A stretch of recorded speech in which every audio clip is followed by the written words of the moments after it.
Tunjukkan cintamu pada orang tua justru ketika mereka masih hidup. Sejuta bunga yang kamu tabur di atas pusara tidak lagi bermakna ketika mereka sudah tiada. Oh, kalau ini pasti aku yang menulis sendiri berdasarkan pengalaman sebenarnya. Gimana? Jadi ini ketika orang tuaku meninggal, ayah ya. Jadi ayahku itu sangat demokratis, tapi satu hari ketika aku mau nonton tinju, ya sudah punya tiket, dia melarang. Hal yang nggak pernah dia lakukan. Tapi aku kan ngotot, akhirnya aku tetap ngotot berangkat. Nah, waktu melangkah itu ibuku teriak, gitu, kaget aku.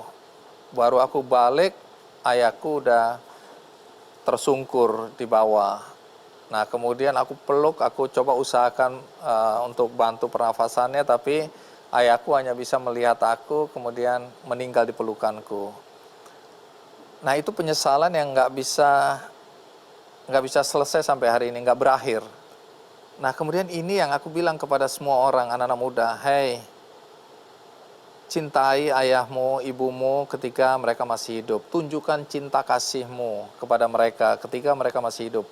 Banyak anak-anak yang take it for granted bahwa orang tuanya akan hidup selama-lamanya, kemudian dia mengabaikan ungkapan-ungkapan cinta, ya,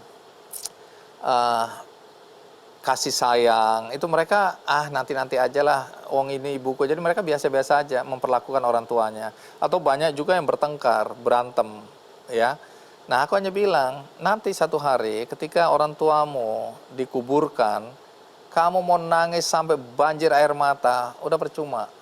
Kamu mau tabur satu truk bunga di atas pusara orang tuamu, udah percuma. Dia tidak merasakannya lagi. Cintailah, tunjukkan cintamu justru ketika mereka masih hidup. Karena kalau sekarang aku mau cari ayahku di mana untuk mengulang agar tidak terjadi. Kalau aku tahu hari itu ayahku akan meninggal, nggak mungkin aku berantem hanya untuk nonton tinju.